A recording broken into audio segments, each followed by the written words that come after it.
ఇకో Tejas world class electric bike అతి తక్కువ ధరలోనే. ఈసారి గెలిచిన ఎమ్మెల్యేలలో ఫస్ట్ మొదటి ఒక 5 పేర్లల్లో ఈ అన్న పేరు మాత్రం తప్పకుండా గుర్తుకొస్తుంది మీకు. ఆయన్నే తుంగతుర్తి ఎమ్మెల్యే మన శామ్యూల్ అన్న.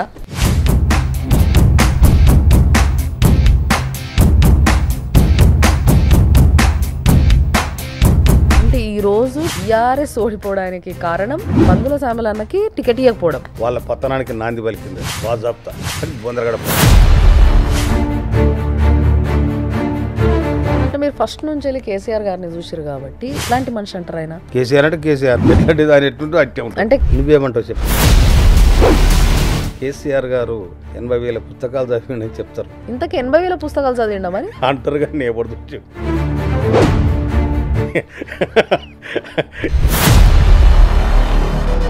ఏ తప్పుల వల్ల ఈరోజు ఆ పార్టీ పేరు వినబడకుండా అయింది మన రాష్ట్రంలో. అది అవసరం ఇప్పుడు. తెలంగాణలో నీళ్లు కనిపించింది మాత్రం బీఆర్ఎస్ వాళ్ళు వచ్చినాకనే. నీళ్లు మేమే తెచ్చినాం, మేమే బతుకమ్మాన్యం, పట్నం మేము ఈపు కట్టుకొని వచ్చినాం, ఇదంతా మేము చేసినాం. వాళ్ళకి కరడగట్టు.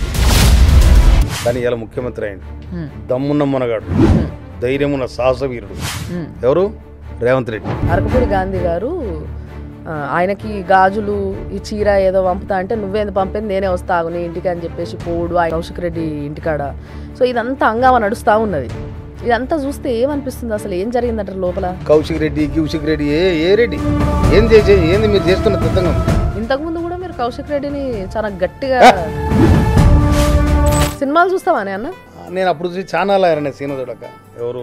శంకర్ ఒక సినిమా తీసి మా భూములు మాకేనని మరలబడ్డరాగమా తిరగబడ్డగానమా, మా పాలన మాదేనని మరలబడ్డరాగమా తిరగబడ్డగానమా.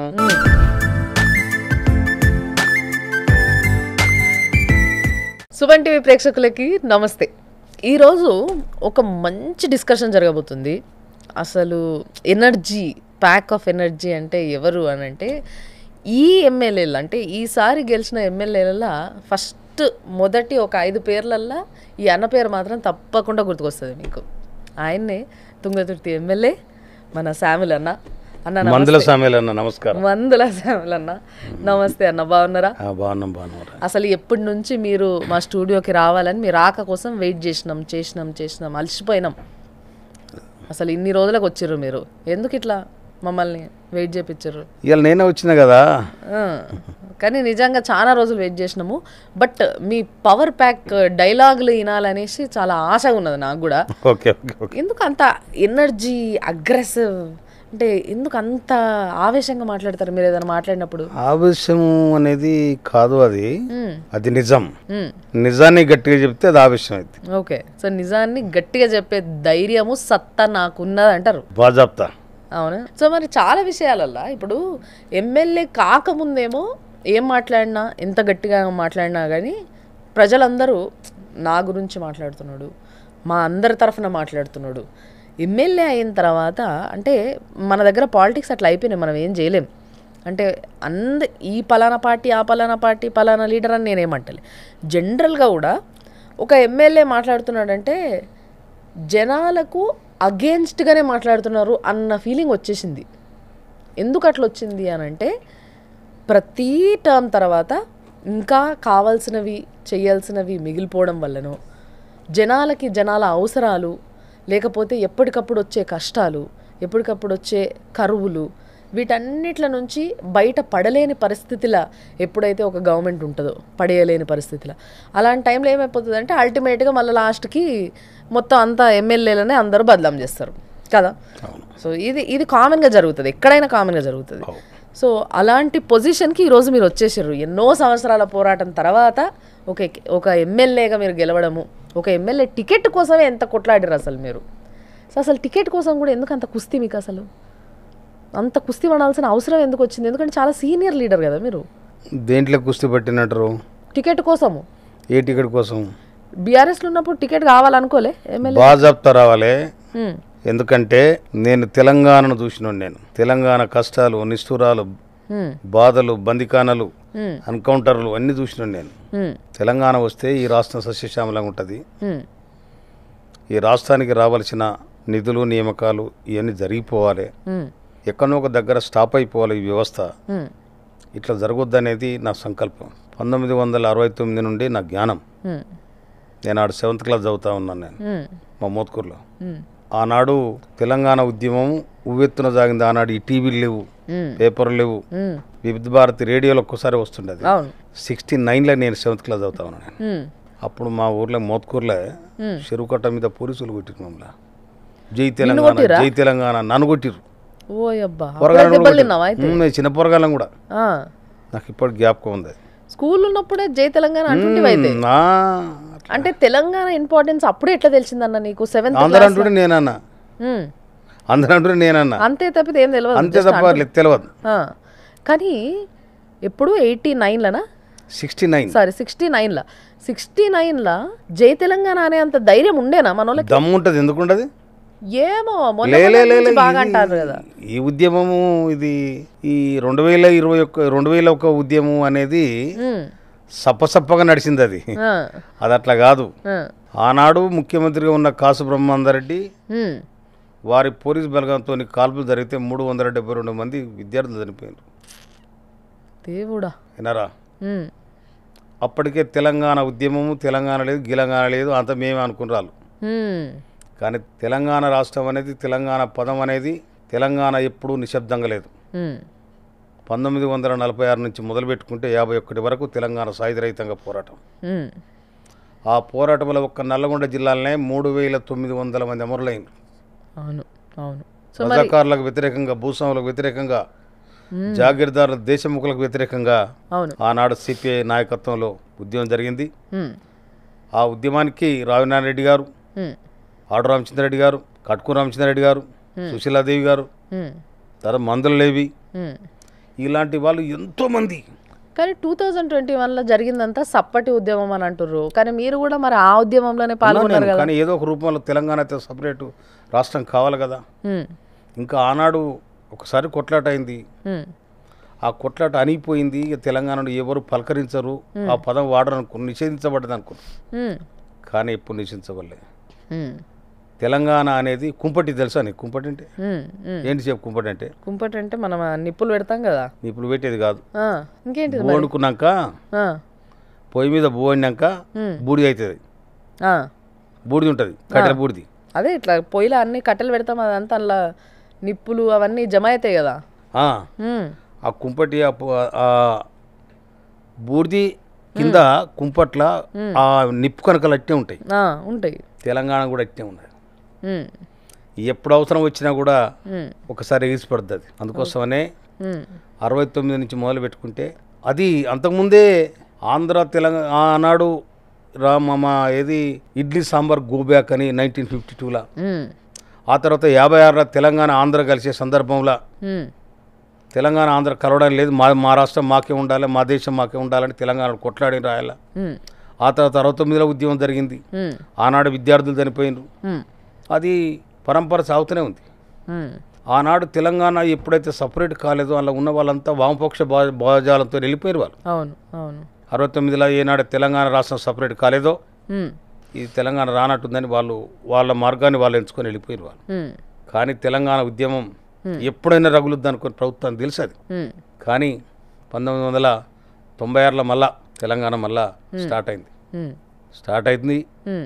వామపక్ష భావజాలం ఉన్న వాళ్ళందరూ కూడా ఒక మీట్ అయ్యారు. సూర్యాపేటలో సభ జరిగింది, బొనీల సభ జరిగింది. మీరు కూడా యాక్టివ్ ఉండేనా అలా? నేను చెప్తాను తర్వాత. సభ జరిగింది. తెలంగాణ కావాలని ఆకాంక్ష ప్రజల బలంగా ఒక్కసారి తీసుకుపోవడం జరిగింది.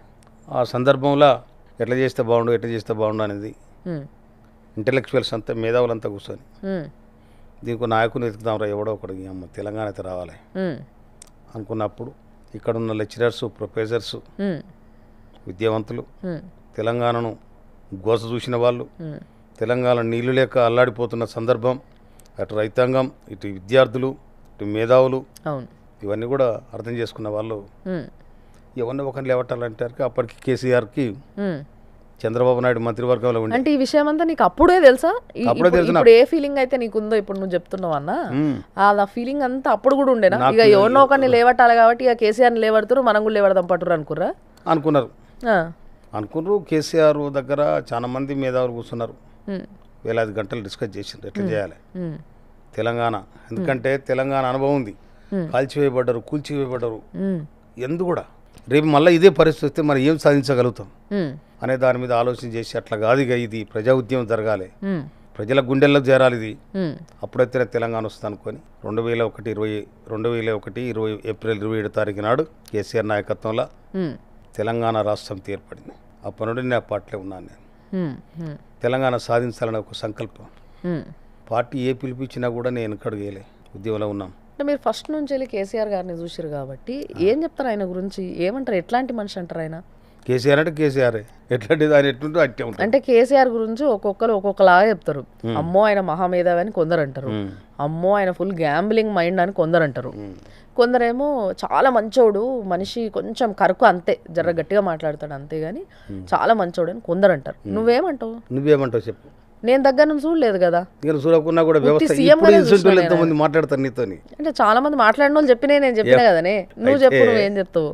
కేసీఆర్ గారు 80,000 పుస్తకాలు చదివిండని చెప్తారు, ఓ కానీ తన పుస్తకం తను చదువుకోలే. ఇంతకు 80,000 పుస్తకాలు చదివిండా మరి? అంటారు కానీ నేను ఎప్పుడు చూసి 80,000 పుస్తకాలు, ఒక లారీ పుస్తకాలు కావాలి, ఉమ్, ఒక లారీ కావాలి. ఆ లారీ ఎవరు తెచ్చిరి, ఆ పుస్తకాలు ఎవరు తెచ్చిరి అని పుస్తకాలు లేవంటారా ఆయన తాన? ఇక ఉన్నాయో లేవో నేను ఆయన ఆ రూమ్లో పోయి చూసినాను నేను. ఉద్యమం టైంలో ఇప్పుడు ఏదైతే ఫాస్టింగ్ చేసిండో, దీక్ష చేసిండో, ఆ దీక్షలో కూడా కొంచెం చీటింగ్ చేసిండు అని కొందరు అంటారు. మీరేమంటారు? దాన్ని నేనేమన్నాను, ఏమన్నారు? అన్నాను. మేధావి అంటారా కేసీఆర్? మేధావి కూడా నేను అన్నాను, సమయ సందర్భంగా వ్యవహరించే వ్యక్తి. అంటే మంచి కరెక్ట్ టైం చూసుకోవాలి, ఎప్పుడు ఏ విధంగా ఎట్లా మెదులుకోవాలో అట్లా మెదులుకుంటాడు అన్నట్టు. ఎస్, అంతేనా? మరి ఆయన దగ్గర నువ్వు సమయం సందర్భం చూసుకొని మెదలలేకపోయినావా? నేను కూడా సమయం కోసం వెయిట్ చేసిన.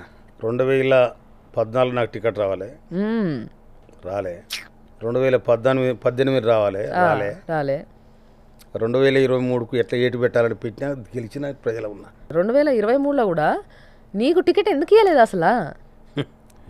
నాకు టికెట్ ఇవ్వకపోవడానికి కారణాలు వాళ్ళ పతనానికి నాంది పలికింది అది. అంతే అంటూ బాజాప్తా. అంటే ఈరోజు బీఆర్ఎస్ ఓడిపోవడానికి కారణం మందుల శ్యామల అన్నకి టికెట్ ఇవ్వకపోవడం. చాలా మందికి అట్లా, అంతే అంటారు కాదు. ఎప్పుడైతే టీఆర్ఎస్ పార్టీని బీఆర్ఎస్గా మార్చుకున్నారో ఆనాడే వాళ్ళ పతనం స్టార్ట్ అయింది. చెప్పిరా మీరు ఈ మాట? మరి అవసరం అవే బీఆర్ఎస్ టీఆర్ఎస్ ని చక్కగా నిలబెట్టుకోవాలి. ఉన్నోళ్ళు భజనపరులు, డోలు కొడుతుడు, వాడు వీడు గుమా చెక్క అంటారు కదా, ఏ జాతికి నేత అన్నారు, జాతికి నేత ఎక్కడ జాతికి నేత, ఏడ జాతికి నేత. వేలాది లక్షలాది మంది ఎదురు చూసిన టీఆర్ఎస్ పార్టీని తీసుకుపోయి తీసుకుపోయి బీ పెడితే బొందల పడరు. అది బొందరగడ పార్టీ. ఏనావా? అందుకోసం ప్రజలకు దూరమైన వాళ్ళు. ఇప్పుడు ఏందంటారు మరి? ఆ పార్టీ సంగతి ఏంది అసలు? ఏం చేస్తారు వాళ్ళు? ఎట్లా మరి? ఏమో వాళ్ళే కొట్లాడుతున్నారు పాపం. నేను దాకా కవితమ్మ కోసం అటు ఇటు తిప్పల పడరు, అమ్మాయిని బయట తీసుకొచ్చారు మంచిగానే. ఈయన తిప్పల పడరు, వాళ్ళ గోస దేవునికి ఎరకే, మనకేం అంతే. ఢిల్లీకి పోయారు, గలికి పోయారు. ఇక వాళ్ళ వీళ్ళు ఏం చేసుకున్నారు ఇక పాపం. ఏందంటారు మరి? పార్టీ నిలబడుతుంది అంటారా, లేకుంటే మళ్ళీ ఏదైనా పార్టీలో విలీనం చేస్తారంటారా? ఇంకో మాట చెప్పనా, ప్రాంతీయ పార్టీలకు జాతీయ భావం తక్కువ, స్వార్థ భావం ఎక్కువ. ఇది పూర్తి స్థాయిలో కూడా ప్రాంతీయ పార్టీ కాదు, ఉప ప్రాంతీయ పార్టీ. ఎందుకంటే ప్రాంతీయ పార్టీ తెలుగుదేశం, అవునా? ఇది దాంట్లోకి ఇంత ఉండే ఉమ్మడి రాష్ట్రం అప్పుడు. కానీ ఇప్పుడు తెలంగాణలో మనకి తెలంగాణ అంటే టీఆర్ఎస్ఏ గుర్తుకొచ్చింది. అంతే కదా, పార్టీలు అనగానే తెలంగాణలో టీఆర్ఎస్. అంతే. మళ్ళీ మీరు దాంట్లో కూడా అది రీజనల్ పార్టీలో కూడా మీరు అది దాన్ని మళ్ళీ ఇంకా చిన్నగా చూసేసరికి పాపం జనాలు ఫీల్ అవుతారేమో. మరి అలా గోస అలాగుంటారు, మరి ఏం చేస్తాం. అంతేలేండి, కరెక్టే. సరే, మొత్తం మీద మీకు టికెట్ ఇయ్యనందుకే మీరు బీఆర్ఎస్ల నుంచి బయటకు వచ్చారు. నేను నాకు టికెట్ ఇచ్చుడు ఒక ఎత్తు అయితే వాళ్ళ వ్యవహార శైలి కూడా కరెక్ట్ లేకుండే. ఏం చేసిర్రు? ఒక మనిషిగా గౌరవించే తత్వం ఉండాలి. ఒక కేసీఆర్ ఒక్కడే నాయకత్వం కాదు కదా, కేసీఆర్ ముఖ్యమంత్రి ఉంటాడు, ముఖ్యమంత్రి అన్ని కార్యకర్తలు కలవడు కదా. అవును. ఆ వెనక ఉన్న వాళ్ళు ఆయన పెట్టుకుని రకరకాల అరాచకాలు, కేసులు, మన్ను మశానం ఇవన్నీ చేయడం వల్ల ప్రజలకు విసుకొచ్చింది. కేసీఆర్ కొడుకు ఎట్లుంటాడే మరి? మంచిగా ఉంటాడా అందరితోని? బాగా మంచిగా మాట్లాడుతున్నారు అంటే అండి అంటే ఇప్పుడు నువ్వు చెప్తుంటే నాకు డౌట్ వస్తుంది. ఉత్తి కేసీఆర్ ఒక్కరే కాదు కదా, ఆ చుట్టుపక్కల ఉన్నోళ్ళు మంత్రివర్గం కూడా మంచిగా ఉండాలంటే మంత్రివర్గం మొత్తం కూడా నాకు తెలిసి అయితే కేటీఆర్ చేతిలోనే ఉండాలి లెక్కకి కదా. మరి కేటీఆర్ కరెక్ట్ ఉంటాడా అందరితో వచ్చిన వాళ్ళతో మర్యాదగా మాట్లాడు? అట్లా అయితేనే గిట్లయింది. మర్యాద లేదంటారు అయితే. నేను ఆ మాట వాడు వాడను కానీ వాళ్ళని ఎత్తిన వారు చేయి పెట్టుకున్నారా బస్ మాసరం లెక్క. లేకపోతే జరిగేది కాదు. ఇది మొత్తం వాళ్ళే చేసుకున్నట్టు చేతులు. వాళ్ళే మెయిన్గా ఒక 3 తప్పులు గట్టిగా చెప్పాను. నువ్వు ఏం చేసారు? ఏ తప్పుల వల్ల ఈరోజు ఆ పార్టీ పేరిన పడకుండా అయింది మన రాష్ట్రంలో? అది అవసరమా ఇప్పుడు? జస్ట్ ఒకసారి అవసరం కూడా లేదురా. అంటే నీ అవసరం కూడా లేదు. నీ యొక్క ఎక్స్పీరియన్స్ తోని నువ్వు ఆ ముచ్చట చెప్తున్నాను. నేను అవసరం కూడా లేదు. అది పెద్దగా దానికి మళ్ళీ దానికోసం ఏదో చెప్పుడు దాన్ని ఏదో చేసు నాన్న అవసరం. అది ఇప్పుడు 9 నెలలు అయింది. ప్రజలు మర్చిపోయే కాడికి వచ్చారు అంతే అంటారు. ఏముంటుంది పాపం. సరే, మొత్తం మీద కాంగ్రెస్లా గెలిచినావు. మంచి అసలు మామూలు హుషారుతోని కాదు, అసలు మామూలు హంగామ కాదు, హుషారు కాదు. అసలు నీ జోషు, నువ్వు అసెంబ్లీలో మాట్లాడిన విధానము, ఒక్కొక్కరిని ఫైర్ చేసిన తీరు మామూలుగా లేదు. అసలు ఫుల్ ఎనర్జెటిక్. అసలు ఇంత ఎనర్జెటిక్ ఎమ్మెల్యే, అందుకోసమే నేను చెప్పిన కదా, ఒక 5 పేరు ఇస్తే అందులో మొదట్లో నీ పేరే ఉంటుంది ఫస్ట్. ఎవరబ్బా ఇంత ఎనర్జీ చూపించే ఎమ్మెల్యే అంటే మీరే ఇప్పుడు ప్రస్తుతం ఉన్నోళ్ళల్లా. సో మరి ఇంత ఎనర్జీతోని మీరు ఎట్లాగో ముందుకు పోతారు కాబట్టి రాష్ట్రం కూడా అంతే ఎనర్జీతో ముందుకు పోతుందంటారా ఈ 9 నెలల పాలనలో? కొట్లాడి తెచ్చుకున్న సాధించిన తెలంగాణలో 10 సంవత్సరాలు 9 నెలల 6 నెలలు 9 సంవత్సరాలు 4 నెలలు వాళ్ళకి అధికారం ఇచ్చారు. కేసీఆర్ అధికారం ఇస్తే నీకు కాళేశ్వరం కడతామని చెప్పిండ్రు. కాళేశ్వరం దగ్గర మేడిగడ్డ దగ్గర బొరెపడది, అవునా? కోట్లాది లక్షలాది రూపాయలు. తర్వాత ప్రతి ఎకరానికి ప్రతి నియోజకవర్గానికి 1 కోటి ఎకరాలకు నీళ్ళు అందిస్తానని చెప్పినారు. అది ఎక్కడ పోయినో తెలియదు, ఎక్కడ పోయినో తెలియదు. ఇంకొక అన్నిటికంటే ముఖ్యంగా ప్రధానమైన సమస్య ఏంటంటే ఏ ప్రభుత్వం అధికారంకి వచ్చినా ఫస్ట్ పేదలకు ఏదన్నా ఒకటి చేయాలని తపన ఉంటుంది. కానీ ప్రతి పేదవాళ్ళు కూడా ఇలా కాంగ్రెస్ పార్టీ అధికారంకి వచ్చిన వెంటనే రేవంత్ రెడ్డి గారు ముఖ్యమంత్రి గారు ఏం చెప్పిండ్రు? ప్రతి నియోజకవర్గానికి 3500 ఇందిరమ్మ ఇండ్లు ఇస్తానని చెప్పాడు. వెళ్ళకపోతే రేపు ఇస్తాడు. కానీ వీళ్ళు ఏమి ఇచ్చిండ్రు? బొందలగడ్డలు, శ్మశాన వాటికలు, వైకుంఠ ధామాలు. అంతే అంటావా? నాతో నేను చూపెడతా. హైదరాబాద్ ఫస్ట్ ఎప్పుడు చూసినావు నువ్వు? అమ్మా, హైదరాబాద్ ఎప్పుడు చూసినావు ఫస్ట్ నువ్వు? ఫస్ట్ హైదరాబాద్ ఊరు నుంచి ఇక్కడ మా పెదనాయనలో 62లో వచ్చిండ్రు. ఇక్కడ మా పెదనాయన వాళ్ళు 62లో అప్పుడు వచ్చి 62లో వచ్చిండ్రు. దాని తర్వాత ఎప్పుడైనా నేను రాలే, నేను 75లోనే వచ్చినట్టున్నా. ఈ గత 20-25 సంవత్సరాలలో ఎప్పుడైనా ఏంటిది 20-25 సంవత్సరాలలో అయితే బాగా తిరుగుంటారు కదా హైదరాబాద్? పక్కా తిరుగుంటారు. ఈ లాస్ట్ ఏదైతే 9 సంవత్సరాల చిల్లర మీరు ఇప్పుడు చెప్పిరో వాళ్ళకి ఎప్పుడైతే బీఆర్ఎస్ వాళ్ళకి మొత్తం పగం కట్టించినప్పుడు ఈ 9 సంవత్సరాలల్లో ఈ హైదరాబాద్ మారింది ఏం లేదంటారా? హైదరాబాద్ ఒక్కటే ప్రాతిపదిక కాదు కదా, అంటే క్యాపిటల్ కదా. క్యాపిటల్ కావచ్చు కానీ క్యాపిటల్లో ఉన్న వాళ్ళంతా జీవన విధానం కరెక్ట్ ఉందని చెప్పలేను కదా. అంటే ఊర్లు బాగుంటేనే సిటీ బాగుంటుంది, దాంట్లో డౌట్ లేదు. పల్లె బాగుంటే పట్టణం పల్లె బాగుంటేనే పట్టణం బాగుంటుంది, దాంట్లో డౌట్ లేదు. అది 100% అది. కానీ నీళ్ళు అనే విషయానికి వస్తే మీరు అన్నట్టుగా కొన్ని లొసుగులు వాటితో పాటు, కానీ తెలంగాణలో నీళ్ళు కనిపించింది మాత్రం బీఆర్ఎస్ వాళ్ళు వచ్చినాకనే అన్న ఒక మాట కూడా జనరల్గా మాట్లాడుకునే ప్రజల నోట్ల నేను వింటున్నా. నేను అడదాకా ఏమన్నా దేవుడా దేవుడా వాన పడుతురా, దేవుడా దేవుడా దేవుడా కాంగ్రెస్ పార్టీ ఆగం కావాలి అని అంటే వరుణ దేవుడు కన్ను తెరిస్తే కాల్వలు, కుంటలు, చెరువులు, వాగులు, వంకలు దుమ్ము దుమ్ము అయినాయి. ఇవాళ చూడిపో ఎక్కడ చూడు. కనుక నీళ్లు మేమే తెచ్చినాం, మేమే బతుకమాన్యం, మేమే అన్ని తయారు చేసినాం. మేము వచ్చినాక పట్నం వచ్చింది, పట్నం మేము ఈపు కట్టుకొని వచ్చినాం. ఇదంతా మేము చేసినాం. వాళ్ళకి కలడగట్టుర్రి. పట్నం లాగానే ఉంటుంది, ప్రజలాగానే ఉంటారు. చేసే అధికారంలో ఉండి తప్పులు చేస్తే ప్రజలు చేయాల్సిన పని చేస్తారు. ఓకే, కానీ మీరు ఇంతకుముందు తుంగతుర్తి ఎమ్మెల్యే, మాజీ ఎమ్మెల్యే ఎవరైతే ఉండేనో కిషోర్ గారు, ఆయన పైన మీరు అన్నారు కదా ఏమని, ఈ ఇసుక దందా ఎత్తాడు ఈయన అని చెప్పేసి బాగా గట్టిగా విమర్శించారు మీరు. కానీ ఇప్పుడు మిమ్మల్ని విమర్శిస్తారు కొందరు. నేను చెప్తున్నా ఇసుక దందా చేస్తున్నట్టుగా మీరు కూడా. మాకు 2 ఏర్లు ఉంటాయి, ఒకటి మూసి ఒకటి బిక్కేరు. ఆనాడు చెప్పిన ఈనాడు కూడా చెప్తున్నా నేను. మూసీ నది జాజిరెడ్డి కూడా వంగమర్తి బిడ్డ చెబుతారు తీసుకపోతే మాకు సంబంధం లేదు. కానీ బిక్కెట్లా ఎవడు ఇసుక తీయని అని ఇప్పుడు కూడా ఎందుకు చెప్తాను మీరే తీస్తారా? ఆ? మీరే తీయడం లేదు, అది నేను చెక్ డౌన్ కట్టించాను దాని మీద. ఇప్పుడు ఒకసారి మీరు ఛానల్ చూడండి, యూట్యూబ్ చూడండి. గత గవర్నమెంట్లో ఆ బిక్కేటి మీద చెక్ డ్యామ్లు కట్టిస్తే మొత్తం కొట్టుకుపోయినాయి. నేనే నా సొంత ఊరికి ఆఫీసర్లను పట్టుకొని ఎవరు సపోర్ట్ చేయకుంటే నేనే చెక్ డ్యాము శాంక్షన్ చేపించి నిర్మాణం చేస్తే అది 3 సార్లు కొట్టుకుపోయింది. నేను మళ్ళీ ఎట్రా దేవుడా ఇది పోయిద్దో ఏమనుకున్నా, కానీ నేను ఎమ్మెల్యే అయిన వెంటనే కొత్త కాంట్రాక్టర్ పిలిపించి అది కంప్లీట్ చేసిన. ఇవాళ మొత్తం చెరువులైనాయి ఆ బిక్కేరు మొత్తం. మరి నిన్నెందుకు అంటుర్రే అన్న? నువ్వు కూడా ఇట్లా ఇసుక దందా చేస్తున్నాడు ఇప్పుడు అనేసి అంటున్నారు నిన్ను, ఎందుకంటే ఎవడో చెప్పనరా. అగో చెప్తే రాజకీయాలలో బురదలడానికి పెద్ద సమస్య కాదు.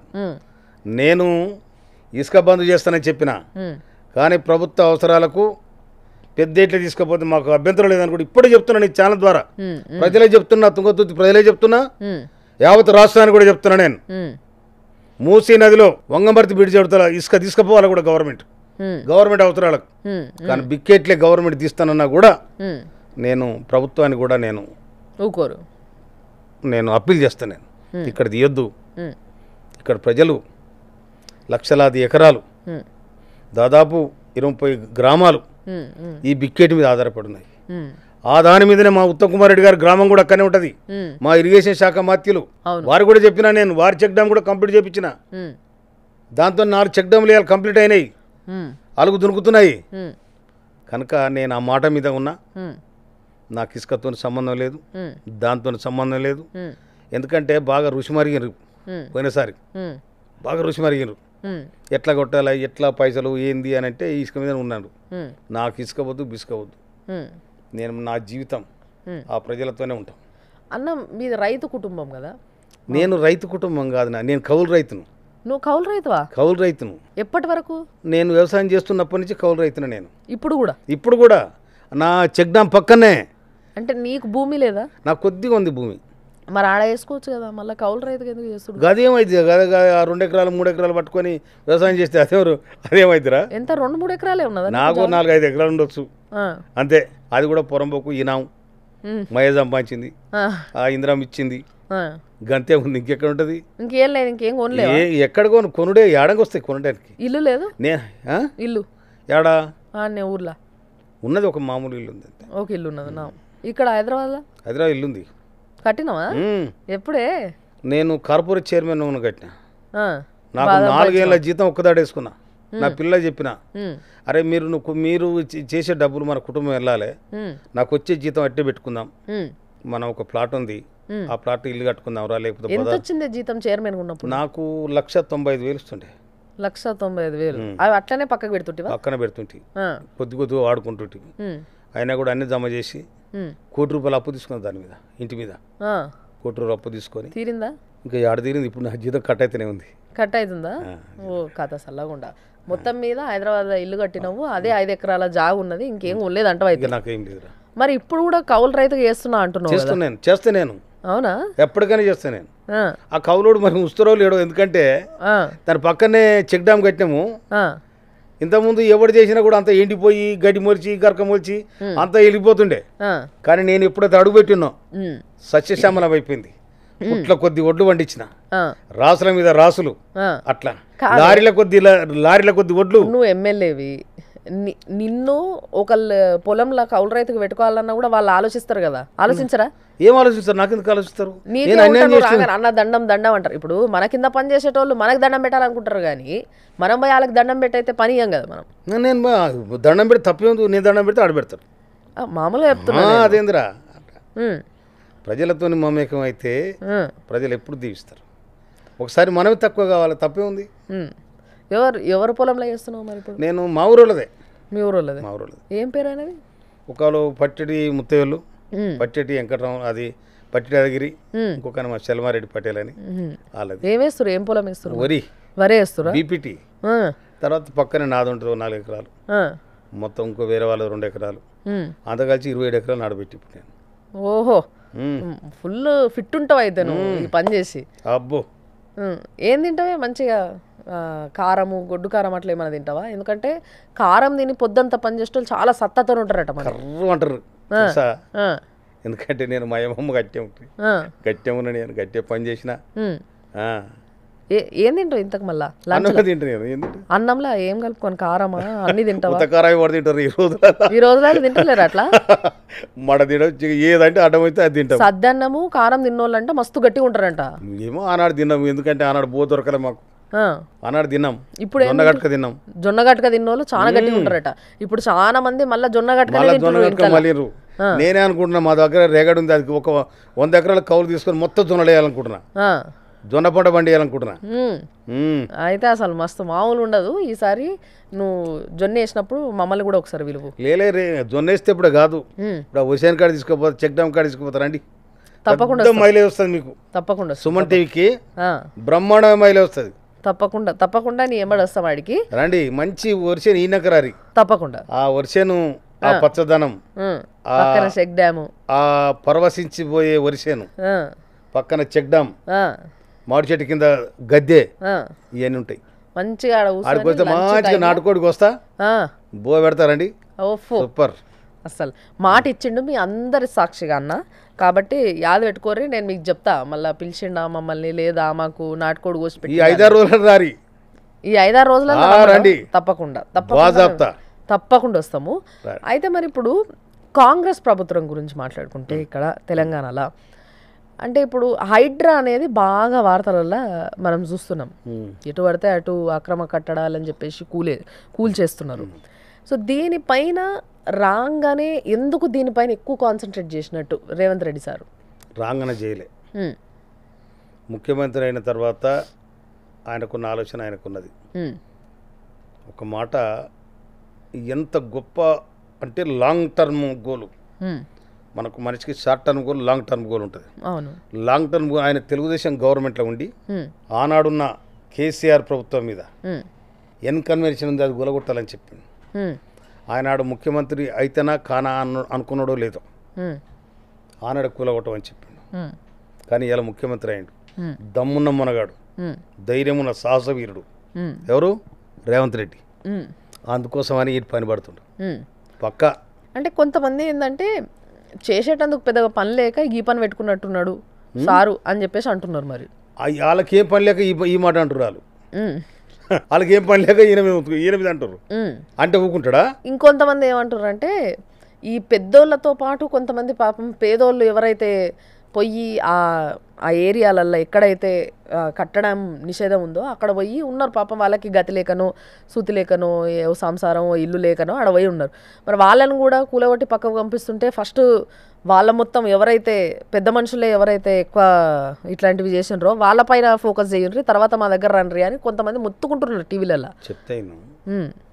వాళ్ళకు కూడా రియంబర్స్మెంట్ అంటే ఇప్పుడు ఇందిరమ్మ ఇండ్లు వస్తాయి అటు కూడా వాళ్ళకి కన్విన్స్ చేసే కార్యక్రమం చేస్తారు ప్రభుత్వం అట్లా పేదోని పుట్టలు కొట్టే ప్రభుత్వం కాదు ఇది పేదోని ఇల్లు గురించి ప్రభుత్వం కాదు ఇది ఎవడైతే పెద్దోళ్ళమని విర్రబిగి ఎక్కడైతే ప్రజాధనాన్ని ప్రజా ఆస్తులను ఆక్రమించుకున్న వాళ్ళ పని పడటానికి ఈ హైడ్రా ఉత్తది కాదు అది ఇవాళ ప్రపంచం ఇవాళ భారతదేశం మొత్తం కూడా రేవంత్ రెడ్డి ముఖ్యమంత్రి గారి వైపు చూస్తుంది ఏం పని చేస్తుందని ఇవాళ వణుకుడు పుడుతుంది ఒక్కోళ్ళకు హైడ్రా అనగానే కళ కూడా ఉలికి పడుతుంది మొత్తం వినారా ఆ పని పడతాడు తప్పకుండా జిల్లాలు కూడా పని పడతారు జిల్లాలకి ఇంకేం కావాలంటావు చెప్పు ఇప్పుడు నువ్వు చూస్తున్నావు కదా ఇప్పుడు నువ్వు అన్నావు కదా బీఆర్ఎస్ వాళ్ళు పల్లెని బాగు చేయలేదు ఒక హైదరాబాద్ చేస్తే అయిపోతుందా అని ఇందాక నువ్వు అంటివి మరి ఈ లెక్కన ఫస్ట్ పల్లెలను బాగు చేసుకోవాల్సిన అవసరం ఉన్నది మనకి ఏం కావాలంటావు పల్లెకి పేదలకు ఇల్లు కట్టియాలి 3,500 ఇల్లులు రావాల్సిందే పక్కా వస్తాయి ఇస్తారు కూడా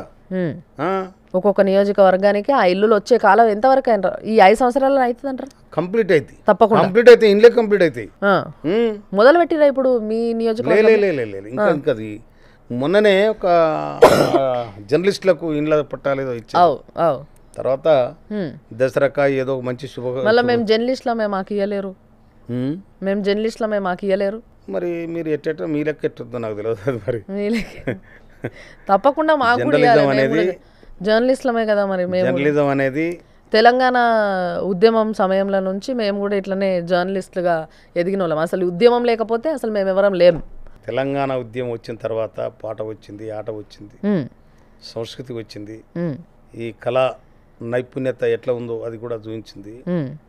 అందుకోసమనే ఎవరు శంకర్ ఒక సినిమా తీసిండు. శంకర్ మన దర్శకుడు శంకర్ అన్న తెలుసు నాకు ఆయన. అందులో తెలంగాణ మంచి మూవీ నడుస్తున్నాడు. ఆ సినిమా తీసిండు. ఆంధ్రలో పిల్లకు తెలంగాణ పోరానికి సంబంధం పెట్టి తీసిండు అది. అలా గద్దరు ఒక పాట పెట్టి చూసిండ్రా. ఏ పాటనా?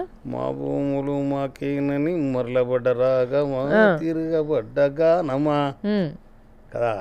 కనుక ఆ నేపథ్యమే తెలంగాణ ఉద్యమం. మా భూములు మాకు కావాలి, మా నీళ్ళు మాకు కావాలి, మా నిధులు మాకు కావాలి, మా పాలన మాదేనని మరలబడ్డరాగా మా తిరగబడ్డగా నమా. కానీ నిజంగా నువ్వు పాట పాడుతుంటే ఒకసారి ఒక చిన్న పాట పాడిపియ బుద్ధి అవుతుంది నాకు. నాకు పాట పాడలేను. నాట్లు వేసుకుంటే వాడుతుంటేవి నువ్వు పాట. నాట్లాడక నేను ఆ చెల్లెలతో అక్కలతోని నారు బిక్తుంటే నాటిస్తుంటే అదే లుంగలు బంద్ చేస్తుంటే అప్పుడు పాటలు పాడకపోతుండే ఎప్పుడు పోనీ వాళ్ళు వాడుతుంటే ఇటుటివి కదా ఇంటుంటి. మరి నీకు వచ్చుంటాయి కదా చిన్న.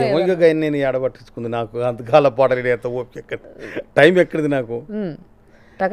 పొలం కాడ వాళ్ళు నాటేస్తున్నాడు ఖచ్చితంగా 100%. నాకు ఎంత అర్జెంట్ ఉన్నా పోతా నేను. ఎందుకంటే ఆ పుట్ల కొద్ది పంటలు పంతాయి ఆడ. ఆ మొక్కకు ఏమన్నా రోగం వచ్చిందంటే నేను ఊరుకోనేను. అంత భద్రంగా కాపాడుకుంటా వర్షాన్ని కాపాడి మంచి పంట తీస్తాను నేను. పంట తీసి నేను పండించిన పంట ప్రజల కోసం అన్నం పెట్టాలనేది. ఏమన్నా సేవా కార్యక్రమాలు చేస్తావా? నేను ప్రతి సంవత్సరం 60-70 మంది 80 మంది దాకా 1994 నుండి ప్రతి సంవత్సరం మినిమం 100 మంది పిల్లలకు స్కూళ్ళు కాలేజీలు సీట్లు ఇప్పిస్తాను ఫ్రీగా. ఆఫీసర్ దగ్గర పోతే నేను డైరెక్ట్ ఈ సీట్లు అండి పేద పిల్లలు వీళ్ళకి అట్లా గవర్నమెంట్ స్కూల్ కాలేజీలు. తర్వాత నేను హైదరాబాద్ పబ్లిక్ స్కూల్కి SC/ST పేరెంట్స్ కమిటీ ప్రెసిడెంట్. నేను బేగంపేట రామంతపూర్కు 2023లో చంద్రబాబు నాయుడు అక్కడ రిజర్వేషన్ తీసేసిండు SC/STలకు. తీసిస్తే సింగల్గా ఒక్క మందల సమయాలు కొట్లాడి మళ్ళీ దాన్ని కంటిన్యూ చేయించింది. ఇవాళ అట్లా ఉంది. ఇప్పుడు SC/ST వర్గీకరణ గురించి ఏమంటావే? బాజాప్తా జరగాలి. దాని మీద కమిటేషన్గా ముఖ్యమంత్రి గారు బాజాప్తా మాదిగలకు అన్యాయం జరిగింది కాబట్టి ఎవరి వాట వాళ్ళకి కావాలి. తెలంగాణ ఆంధ్ర వేరుపల్లె ఎవరి వాట వారు తీసుకోవాలి. గట్టిగా ఉండాలి. ఏముంది పంచుకోవాలి. సోదరులకు కలిసి ఉండాలి. ఎందుకు విడిపోతాం? అంటే ఇప్పుడు వరకు నిజంగానే మాదిగలకు అన్యాయం జరిగిందా?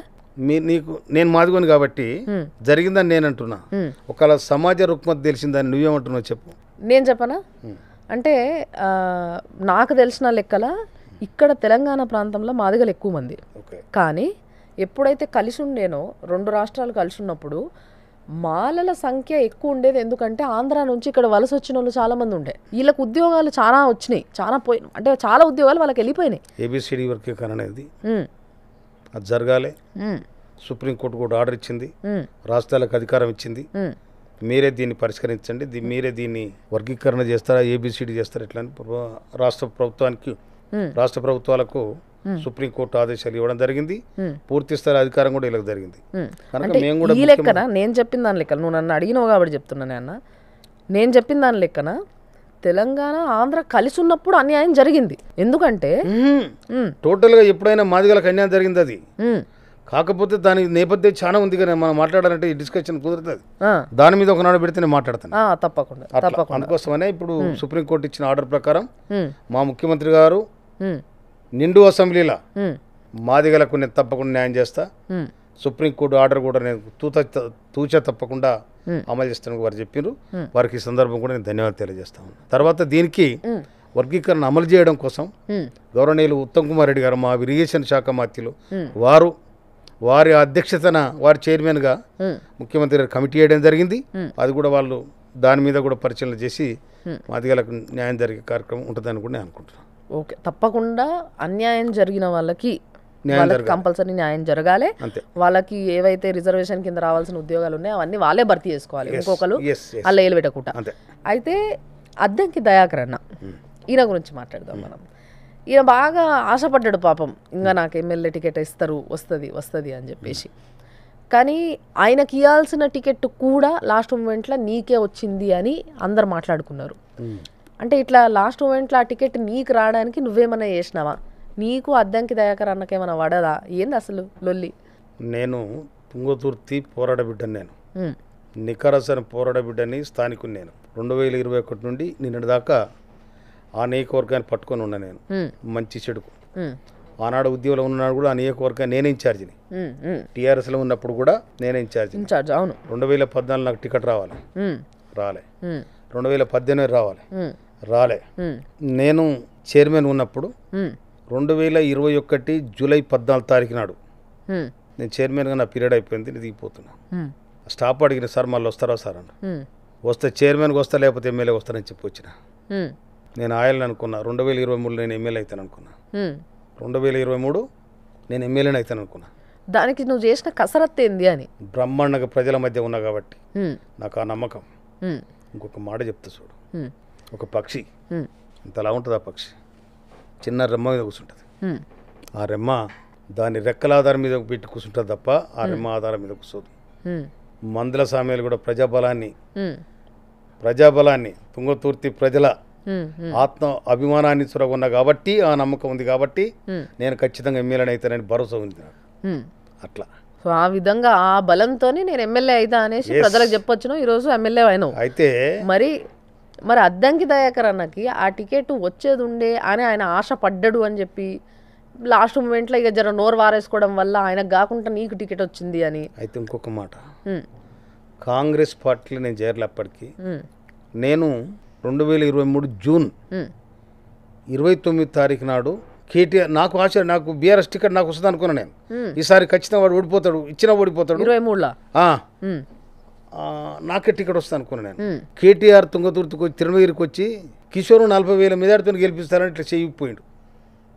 ఎందుకు నీ మీద అంత పగ ఎందుకు? మరి తెల్లారంగా రాజీనామా చేసిన పార్టీకి అదే అవతల పడేసిన ఈ పార్టీ ఎందుకు మరి నీ మీద అంత పగ కేటీఆర్ సార్కు? కేటీఆర్ పగంతో కానీ నా పని ఆయన చేయాలి కదా. నా మీద పగ ఉందా ప్రేమ ఉందా నాకు తెలియదు. నేను ఎమ్మెల్యే కావాలి. ఎవడో పనికి మాలిన వాళ్ళు, ఉద్యమంతో సంబంధం లేని వాళ్ళు, ప్రజలతో సంబంధం లేని వాళ్ళు ఎమ్మెల్యే అయ్యి ఆ అసెంబ్లీలో ఉంటే అన్ని తెలిసి నేనెందుకు ఉండదు అసెంబ్లీలో? ప్రజల కష్టాలు తెలిసివ్వండి, రైతుల కష్టాలు తెలిసివ్వండి, నిరుద్యోగ యువకుల కష్టాలు తెలిసివ్వండి, సమాజం పట్ల అవగాహన ఉన్నోని, 76 నుంచి ప్రజా జీవితాలు ఉన్నోని నాకు కూడా ఎందుకు అవకాశం రాకూడదు అని నేను కూడా ఉన్నాను. నేను 60 జూన్ 29 తారీఖు నాడు వచ్చి ఆయన చెప్పిపోగానే 30 తారీఖు నాడు రాజీనామా చేసిన. అమ్మా పిలిచినా కూడా నేను పోను, 7వ కాలు కూడా పెట్టని చెప్పి నేను. అసలు పిలిచినరా? ఎవరో ఒకరు ఫోన్ చేసి నాకు చేస్తే నేను లెక్కలు కూడా పెట్టుకోలేదు. నాకు ఎందుకురా చైర్పర్సన్ హోదా ఇస్తాం మళ్ళీ రమ్మని విలువలే. చైర్మన్ లేదు, చైర్పర్సన్ లేదు, చైరు లేదు, స్టూలు లేదు, ఏది లేదు. అన్ని మీరే ఉంచుకోమని చెప్పిరా. దాని సంగతి చూద్దామని విసుకే కాదు కోపం వచ్చింది కనుక 30 తారీఖు రాజీనామా చేసిన. ప్రజాక్షేత్రంలో ఉన్నా నేను. 14 తారీఖు జూలై 14 తారీఖు నా బర్త్డే ఉండే. చూద్దాం నేను అధికార పార్టీకి వెళ్ళిపోయినా నా తోడు ఎవరు ఉండరా అనుకుని ఆత్మీయ సమ్మేళనం పెట్టిన. నేను అనుకున్న 1000-1500 మంది ఇస్తే సాలరీగా నేను నాకంట అనుకున్నా. కానీ 6,000 మంది ఇచ్చారు. నేను అనుకున్న ఎమ్మెల్యే అయిన పోరానుకున్నాను. అంత ధైర్యం. కానీ కాంగ్రెస్ పార్టీ నా మీద అప్పటికే సర్వే చేసింది. సర్వే చేస్తే ఇక్కడ ఎవడు గెలుతుండే మందుల సమయాలు గెలుతుండే వాళ్ళు సర్వే చేశారు. ఓకే చేసి నాకు టికెట్ ఇచ్చారు. మరి ఇప్పుడు ఈ అద్దంకి దయాకర్ అన్న నీతో మాట్లాడిండా? నాతో మాట్లాడతాను మంచిగా మాట్లాడతాను. లేదు మాకు ఎక్కడ కాంట్రవర్సీ లేదు. ఆ తమ్ముతో నాకు ఎట్టి పరిస్థితిలో కాంట్రవర్సీ. మంచి దోస్తులే ఇద్దరు. మంచిగా మాట్లాడతా. ఏడగలిచి అన్న నమస్తే అంటే నేను బాగా తమ్మంటే పాపం ఆశపడ్డట్టున్నాడు కదా బాగా. 2 సార్లు టికెట్ ఇచ్చారు దయాకర్ కాంగ్రెస్. అవును కానీ మొన్నసారి బాగా ఆశపడేదంటే తప్పే ఉందిరా. నేను కూడా బీఆర్ఎస్ నేను కూడా టీఆర్ఎస్ ఆశపడ్డా. మరి అట్లా అనుకొని అది కూడా ఉండాలి కదా. నాకు దమ్ముంది రాజీనామా చేసిన బయటకు. కోమటిరెడ్డి బ్రదర్స్ ఇద్దరిని నోటికి వచ్చినట్టు మాట్లాడడం వల్లనేనా ఆయనకి టికెట్? నేను అంత దూరం నేను పోను. నాకు అది కాంగ్రెస్ పార్టీలో జరిగిన వ్యవహారం, నాకెందుకు అది. కాదన్న పాలిటిక్స్ లా చాలా మంది అంటారు భజన చేస్తే ఎక్కువ రోజులు మనం ఉండగలుగుతాము, లేదంటే లేదు అని చెప్పేసి. ఇది నిజమేనా? మన పైన వాళ్ళకి భజన చేయాలి అంటే మీరు గొప్పోళ్ళు సార్, మీరు అది సార్, మీరు గ్రేట్ సార్, నిజం అదే మాట్లాడతాం. ఇది నిజమైతే అదే మాట్లాడతాం. నిజం లేనిది దాన్ని అబద్ధం చేసి మాట్లాడడం. పాలిటిక్స్ లో అట్లా చేస్తేనే మరి ఉండనిస్తారట కదా, లేకుంటే తొక్కుతారట కదా అనగబట్టి. ఈ తొక్కుడు లేపుడు ఇవన్నీ ఏముండయి, అనవసరం. అది కాదు, పాలిటిక్స్ లో 2-3 బాగా నడుస్తాయట. ఒకటేమో పైసలు వంచుడు, పైసలు ఇచ్చుడు, టికెట్లు కొనుక్కునుడు, ఇలాంటివి. నాకు రెండోది నా ప్రచారంలో పోతుంటే చెల్లెళ్ళు రోడ్డంట బాటంట పోయే చెల్లె అయ్యో సాయాలంట పోతుండు కదా అని తీసి 500 ఇచ్చిన బాటంట పోతుంటే నా ప్రచార రథం మీద పోతుంటే సామేలంట పోతుండు 2 చేతులు దండం పెట్టి చెల్లె నాకు ఓటేయాలంటే అరే సాయాలంట పోతున్నాయని నా బండాపి వచ్చి 500 ఇచ్చిన చెల్లెలు ఉన్నారు. అట్లా ఎన్ని జమ చేసినవే? మస్తు జమని ఎన్ని 5 లక్షలు ఇచ్చినుండ్రు, ఓ 10 లక్షలు ఇచ్చినుండ్రు, దాచుకున్న గల్లగురిలో దాచుకున్న 10 ఇచ్చినుండ్రు పిల్లలు. అట్లా నాకు ప్రజలు ఉత్తమైంది. అంత ప్రేమ పొందిన ప్రజల నుంచి బ్రహ్మాండంగా. ఇవాళ కూడా మరి ఏం చేసినావు పైసలన్నీ? ఆ పైసలన్నీ ఏం చేసినావు? ఈ ఎన్నికలంటే మరి నాకు వాహనాల ఖర్చు మన్ను మసను ఏమి ఉంటాయి కదా, అవన్నీ పెట్టుకున్నావా? నేనే పెట్టుకున్నా. ఏమన్నా పైసా గుర్తుకు పెట్టుకున్నావా? ఏదన్నా 1 రూపాయి ఏమన్నా ఏంటిది ప్రజలు నీకు ఇచ్చిన దాంట్లో నుంచి ఏదన్నా గుర్తుకు పెట్టుకున్నావా? పెట్టుకున్నా. నేను పెట్టుకున్నావా? ఏంటిది? చిన్న రింగ్ ఇచ్చింది ఒక చెల్లె, అన్న దీన్ని పెట్టుకోని. పెట్టుకున్నావా? మరి దాచిపెట్టుకున్నా. నేను దాచిపెట్టుకున్నావా? ఎవరో ఆ చెల్లె కానీ నిజంగా దాచిపెట్టుకున్నాడంట. మరి ఒకవేళ నేను ఫస్ట్ ఎలక్షన్లు పోగానే ఒక ఇంటికి పోయినా, నేను లమ్మడోళ్ళ ఇంటికి. నేను గెలిచినాక మళ్ళీ వస్తారా అని చెప్పిన. గెలిచినాక ఆ ఇంటికి పోయి భార్య భర్తలు 2 జోడీలు ఉంటారు అన్నదమ్ములు, వాళ్ళకు బట్టలు పెట్టి భార్య భర్తలకు బట్టలు పెట్టి వాళ్ళ ఇంటికాడ భోజనం చేసి వాళ్ళ దీవెన తీసుకొని వచ్చాను నేను. ఓహో, మాట ఇచ్చిన దాని ప్రకారమే గెలవంగానే ఎమ్మటే వాళ్ళ ఇంటికి పోయినావు అయితే. Very nice. సో అన్న బేసిక్గా ఈ 2 రోజుల నుంచి టీవీలల్లో బాగా వైరల్ అవుతుంది. మొన్న లొల్లి కూడా అయ్యింది. అరకపూడి గాంధీ గారు ఆయనకి గాజులు ఈ చీర ఏదో పంపుతా అంటే నువ్వేంది పంపేది, నేనే వస్తాను నీ ఇంటికి అని చెప్పేసి పోవుడు ఆ కౌశిక్ రెడ్డి ఇంటికాడ. సో ఇదంతా హంగామా నడుస్తూ ఉన్నది. ఇదంతా చూస్తే ఏమనిపిస్తుంది, అసలు ఏం జరిగిందంటారు లోపల? పివి నరసింహారావు ప్రధానమంత్రి ఉన్ననాడు సుబిసోరను 6 మంది ఎంపీలను కొన్నారని చెప్పి బదనాం చేసి ఆ సుబిసోరనే రాజీనామా చేసిండు. అవసరం కోసం పివి నరసింహారావు గారు తీసుకున్నాడు. అంత గొప్ప డిగ్నిటీ ఆనాడు పాటించారు. 2018లో కేసీఆర్ గారికి 88 సీట్లు సొంతం గెలిచిండు. ఎంత రావాల్సిన మెజార్టీ, ప్రభుత్వానికి రావాల్సిన మెజార్టీ వచ్చేసినాక 12 మంది కాంగ్రెస్ ఎమ్మెల్యేలను నిట్టైన బేరం పెట్టుకొని తీసుకుంటాం. ఆవిడ ఆడమైనాడు ఈ పిల్లాడు ఆడున్నాడు. అవసరం ఏముండే, తెలుగుదేశంలో ఉన్న 3 ఎమ్మెల్యేని తీసుకున్నారు, ప్రతిపక్షం లేకుండా చేయాలనుకున్నారు. కానీ ఇలా మీ పరిస్థితి ఏంటిది? కౌశిక్ రెడ్డి ఏ రెడ్డి ఏంది మీరు చేస్తున్న తతంగం? ప్రజాస్వామ్యాన్ని కూని చేయడానిక? మీరు చేస్తేనేమో రాజకీయం అయితే, వీళ్ళు చేస్తేనేమో అది అయిద్దా? ఇంతకుముందు కూడా మీరు కౌశిక్ రెడ్డిని చాలా గట్టిగా చెప్తాను. నాకేమరక ఏం తెలుసు ఆయనకు? మరి అంతగానం జనాల మధ్యలో మొత్తం ఫ్యామిలీ పొయ్యి ఇట్లా కొంగు దాచి మరి ఓట్లాడుకొని గెలిచే కదా ఈసారి. మరి కానీ నాకు జనం నాలాంటి వాళ్ళకు జనం బ్రహ్మరథం బట్టి గెలిపించారు. వీళ్ళు అంతా చేసి అట్లా అది కాదు, కరెక్ట్ కాదు. ప్రభుత్వంలో ఇది అవతల పార్టీలో ఎవరు గట్టి లేడు, అంత జబ్బలు దారేసిండ్రు. ఎట్లా బీఆర్ఎస్లా కేటీఆర్ ఏమో తంగల దుంపలు బట్టి అక్కడెక్కడ అమెరికా అక్కడెక్కడ మధ్యలో తిరుగుతుండు కేటీఆర్. ఇక హరీష్ రావు వాళ్ళ ఆలోచన చేస్తుండు, ఇతన్ని దీనికి అధ్యక్షుని ఎట్ట కావాలని ఆయన ఆలోచిస్తాడు. అవునా? ఏ కవితమ్మ ఉన్నదాకా పాపం జైల్లో పోయి వచ్చింది ఆ బిడ్డ. జైల్లో పోయి వచ్చింది, అమ్మ నాకెందుకులే ఇప్పుడే జర సలబడదని ఆమె ఉన్నది. ఇవన్నీ చూసుకుంటూ ఉన్నాడు కేసీఆర్. పాముదలో ఉన్నాడు మంచిగానే, వినరా?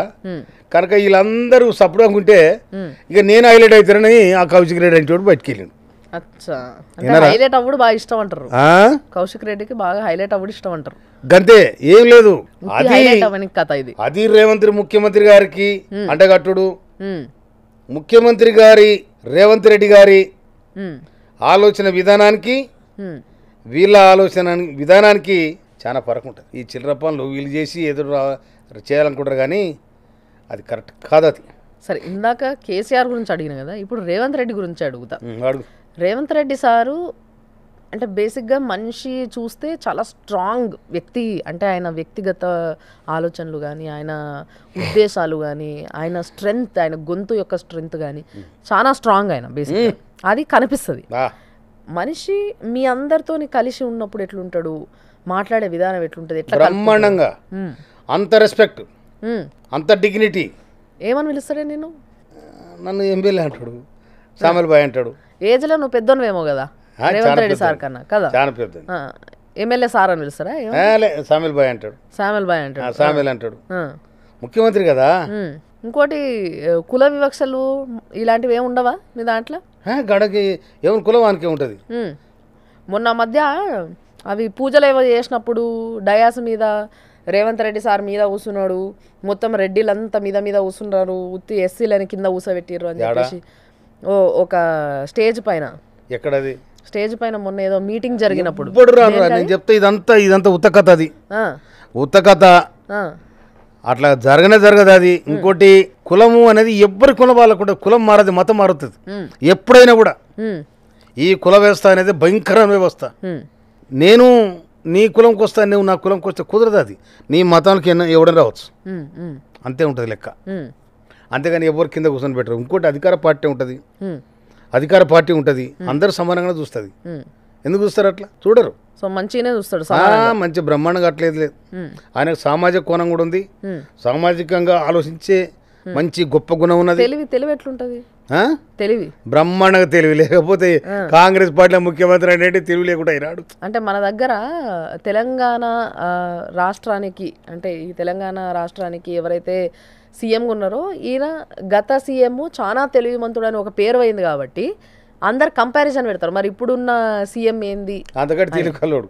అవునా? బ్రహ్మాండంగా. అబ్బో, గత సీఎంకి ఇప్పుడు సీఎంకి ఎలాంటి తెలివి ఉంటది అనేది ఒక చెరువులు అయితే ఆక్రమించుకున్నారో ఇలా ధరణిని పేరు పెట్టి మొత్తం భూమిలో గుంజుకొని ఆగా చేసారు. ఇలా భూమాత తీసుకొచ్చిన ఆల్టర్నేట్ దాన్ని విన్నారా? అది తెలివంట, ఇది తెలివంటారా? ఇప్పుడు ఇలా హైడ్రా ఉంది, హైడ్రా ఇల్లా కనీసం ఆలోచనలు వచ్చింది వాళ్ళకు. దంచుడు దంచితే ఇలా హైదరాబాదు ఎట్లున్నది? అది గబా గబా గబా గబా కూలిపోతున్నాయి, వాళ్ళ గుండె గడ గడ కొట్టుకుంటుంది. ఈయనరా అట్లా ఉంటది ముచ్చట, రేవంత్ రెడ్డి గారు ముచ్చట. రెబెల్ ఏదైనా టక్క టక్క అనుకోవాలి. ఒక మాట చెప్పనా, తెలంగాణ సాయుధ రైతాంగ పోరాటంలో దొరలకు ఇస్తున్నది భూస్వామి రామచంద్రారెడ్డికి వ్యతిరేకంగా, రజాకారులకు వ్యతిరేకంగా ఒక సాకలి కుటుంబంలో పుట్టిన సాకల ఐలమ్మ పేరు కూడా తీయాల కేసీఆర్ 10 ఏళ్ళు. కానీ మొన్న తన వర్ధంతి సందర్భంగా కోటిలో ఉండబడిన మహిళా యూనివర్సిటీకి సాకల ఐలమ్మ నామకరణం చేసిండు ముఖ్యమంత్రి రేవంత్ రెడ్డి గారు. ఆ ఆలోచన వాళ్ళకు వచ్చింది ఆయనాడైనా రాదు కూడా. ఎందుకంటే తెలంగాణ కోసం మంచి చేయాలన్న ఉద్దేశం రేవంత్ రెడ్డి సార్కు ఉందంటూ. అయితే బ్రహ్మాండంగా ఆయన ముఖ్యమంత్రి, తెలంగాణకి ముఖ్యమంత్రిగా తెలంగాణ కోసం ఏంది అంటే నా ఎందుకు ఈ ప్రశ్న అడగాల్సి వస్తుంది? ఇంకోటి నా మార్కు కూడా ఉండాలి, కాంగ్రెస్ పార్టీ మార్కు ఉండాలి, సోనియా తెలంగాణ ఇచ్చిన సోనియా గాంధీ మార్కు ఉండాలి, వినవా అనేది ఉన్నది వాళ్ళకి. తప్పకుండా మార్కు ఉంటుంది. ఎందుకంటే నాకు జ్ఞానం ఉండి ఇక్కడ బడుగు బలహీన వర్గాలకు కానీ దళితులకు కానీ ఆనాడు హరిజన మహాసభలు పెట్టి భూములిచ్చి జాగలిచ్చి ఇండ్లు ఇచ్చింది కాంగ్రెస్ పార్టీ, ఇందిరాగాంధీ ఆనాడు. ఇలా ఎస్టీలకు రిజర్వేషన్ ఇచ్చి 1978లా లంబడులకు కానీ ఆదివాసులకు కానీ గిరిజనులందరూ కూడా రిజర్వేషన్ ఇచ్చింది కాంగ్రెస్ ప్రభుత్వం. అందుకని ఇలా కాంగ్రెస్ పార్టీ అధికారం వచ్చింది. ఇలా ఆ మార్కు కూడా ఒక రేవంత్ రెడ్డి గారు తీసుకురాగలుగుతారు. ఆ ప్రజలకు దగ్గరైంది ప్రభుత్వం. ముఖ్యమంత్రి కావాలంటే నేను ఒక రాష్ట్ర కమిటీ కార్యదర్శిగా 2 నెలలు అయింది కేసీఆర్ కలవాలంటే. ఇలా సామాన్లు లైన్ కట్టి ఇలా రేవంత్ రెడ్డి గారి ఇంటికాడ లైన్ కట్టి 1000 మంది పొద్దుగాల పోండి. ఇప్పుడు నువ్వు నేను రేవంత్ రెడ్డి సార్ని కలవా నీకు పోవాలి అని అంటే పోవచ్చా? వెంటనే ఇడికెళ్ళి ఇట్లా పోవచ్చు. ఇడికెళ్ళంటే టైం ఉండదా? ముఖ్యమంత్రి నీలాగా నాలా కూర్చుంటాడు. గీనే ఇల్లు మనం అక్కడ వెయిట్ చేస్తే వచ్చినప్పుడు కలుస్తారా? కలుస్తాడు. ఎందుకు కలుస్తాడు, టైం ఇస్తాడు. లేదంటే మళ్ళీ రేపు సీటు పంపాలి. నువ్వు విఐపీ కదా, నేను ఎమ్మెల్యేని సారసిపోతా. నాకేంది? నీలాంటి వాళ్ళు వచ్చిన అనుకో, నీ ఎంబడొస్తా, నేను నా ఇంటి వస్తే తీసుకొని పోతా. నీ ఎంబడొస్తే పోతే ఇప్పుడు కలుస్తాడు. అయితే మనకి ఇప్పుడు కలవాడు, మనం టైం తీసుకొని పోవాలి కదా. అట్లా సో ఎప్పుడంటే అప్పుడు అందుబాటులో ఉండే సీఎం అంటారు మొత్తం మీద, ప్రజలకు అందుబాటులో ఉన్న ముఖ్యమంత్రి. సరే, వెరీ గుడ్. మరి నువ్వు ఈసారి గెలిచినాకి 9 నెలల్లో నీ యొక్క నియోజకవర్గం కోసం నువ్వు చేసిన పనులు ఏంటివి? నిండుగా సుమన్ టీవీ తరఫున నా తుంగతుర్తి ప్రజానికానికి, తుంగతుర్తి పోరుబిడ్డలకు అందరికి కూడా హృదయపూర్వక శుభాకాంక్షలు తెలియజేస్తా ఉన్నా. నేను అందులో ముందుగానే సుమన్ టీవీకి నేను కూడా శుభాకాంక్షలు తెలియజేయాలి. నేను గెలిచిన నాడు, మొట్టమొదటి అసెంబ్లీ జరిగిన నాడు గౌరవ ముఖ్యమంత్రి రేవంత్ రెడ్డి గారికి నేను అప్పీల్ చేయడం జరిగింది. 35 ఏళ్ళుగా మా తిరుమలగిరి తుంగతుర్తి నియోజకవర్గానికి గుండెకాయ లాంటి సెంటర్ పాయింట్ అయిన తిరుమలగిరికి జూనియర్ కాలేజ్ కావాలని కొట్లాడుతూ ఉన్నారు. దయచేసి ఎమ్మటే జూనియర్ కాలేజ్ కావాలని నేను అప్పీల్ చేయడం జరిగింది. జూనియర్ కాలేజ్ తీసుకొచ్చి శాంక్షన్ చేయించుకొచ్చి ఆగస్టు 15న నేనే ఇనాగ్రేట్ చేసిన. పనులు నడుస్తున్నాయి. అయితే అవి అడ్మిషన్స్ అయిపోయినాయి అప్పుడే 30-40 ఓహో అడ్మిషన్లు కూడా అయిపోయినాయి. ఆ. తర్వాత మోత్కూరు జూనియర్ కాలేజ్ ఉంది, ఉమ్, అక్కడంతా పేద పిల్లలు చదువుకుంటారు జూనియర్ కాలేజ్. ఉమ్, ఉమ్, ఆ పిల్లలు ఉంటే షెల్టర్ లేదు. అప్పటికప్పుడు పోయి బుర్ర వెంకటేశ్వర ప్రిన్సిపల్ సెక్రటరీ ఎడ్యుకేషన్ ఉమ్, తన దగ్గర పోయి ఇమ్మీడియట్లీ హాస్టల్ శాంక్షన్ చేయించి వాళ్ళకందరు కూడా అడ్మిషన్లు ఇప్పించిన. ఉమ్, గత ప్రభుత్వం వదిలిపెట్టిపోయిన 5 చెక్ డ్యాములు కంప్లీట్ చేయించి లక్షలాది ఎకరాలకు ఇవాళ నీళ్ళు అందిస్తున్నా. తర్వాత వందలాది ఏళ్ళుగా పెండింగ్లో పడి ఉన్న అసిబినగర్ కాలువ శాలిగౌరారానికి, ఆ కాలువకు రైతులకు రావాల్సిన భూ నష్ట పరిహారం ఏతుందో ఆ డబ్బులు ఇప్పించి ఆ కాలువ తిప్పించి ఇవాళ దాదాపు 20 చెరువులు నిన్నాయి. 20 చెరువులు నిన్నాయి. కనుక మా నియోజకవర్గానికి ఇంటిగ్రేటెడ్ ఎడ్యుకేషన్ హబ్ అని దాదాపు అది 150 కోట్లు 200 కోట్లతోనే అది పెడతానని చెప్పిండ్రు. అది మా దగ్గర కూడా శాంక్షన్ అయింది, శాంక్షన్ చేయించిన నేను. తర్వాత మోత్కూర్కి 6 పడకల హాస్పిటల్ ఉంది, అది ఇప్పుడు 30 పడకల హాస్పిటల్ చేయించిన. అయిపోయిందా చేపించు? జియో వచ్చింది అదే. ఓకే. తర్వాత తుంగతుర్తిలో 30 పడకల నుండి 100 పడకల హాస్పిటల్ కోసం ఆ కార్యక్రమం జరుగుతూ ఉంది. తర్వాత మొన్న ఒక రైతులై కరెంట్ షాక్ తగిలి 4 బరువు చచ్చిపోయినాయి అలుగునూరు గ్రామంలో. మనుషులు చచ్చిపోతే ఎవడు పట్టించుకోలేకపోయినా ప్రభుత్వంలా, కానీ బర్రెలు చచ్చిపోతే ఒక్క బర్రెకు 40,000 రూపాయలు ఇప్పించిన. ఆ రైతులు చాలా సంతోషంగా ఉన్నారు. విన్నారా? తర్వాత 13 కోట్ల రూపాయలు పెట్టి ఊళ్ళలో సీసీ రోడ్లు వేయించిన. మొన్న వచ్చిన ఫ్లడ్స్ వర్షాలకు 13 చెరువులు తెగిపోయినాయి మా దగ్గర. అన్నిటి కూడా పోయి నిన్న పోయి కూర్చొని కలెక్టర్తో మాట్లాడి అన్నీ కూడా మంజూరు చేయించడం జరిగింది. ఓకే. అట్లా కనుక ఇవన్నీ కూడా తుంగతుర్తి నేను ఎమ్మెల్యే అయిన తర్వాత 2 మున్సిపాలిటీలు బీఆర్ఎస్ పార్టీ తరఫున ఉండే, అవి 2 కూడా కాంగ్రెస్ చేసినాం. 7 సింగిల్ విండో చైర్మన్లు, పిఎస్సిఐ చైర్మన్లు, అవన్నీ కూడా కాంగ్రెస్ చేసినాం. రేపు మొత్తం కూడా స్థానిక సంస్థలలో ఏ ఎన్నిక జరిగినా కూడా కాంగ్రెస్ పార్టీ గెలవాలి. బాగా పెంచుకున్నాం. రేవంత్ రెడ్డి గారి నాయకత్వంలో బ్రహ్మాండమైన పార్టీ ముందు వరుసలో ఉండాలి. సోనియా గాంధీ, కాంగ్రెస్ పార్టీ, రాహుల్ గాంధీ. ఇలా రాహుల్ గాంధీ రేపు ప్రధానమంత్రి కాబోతాడు ఈ దేశానికి పక్క.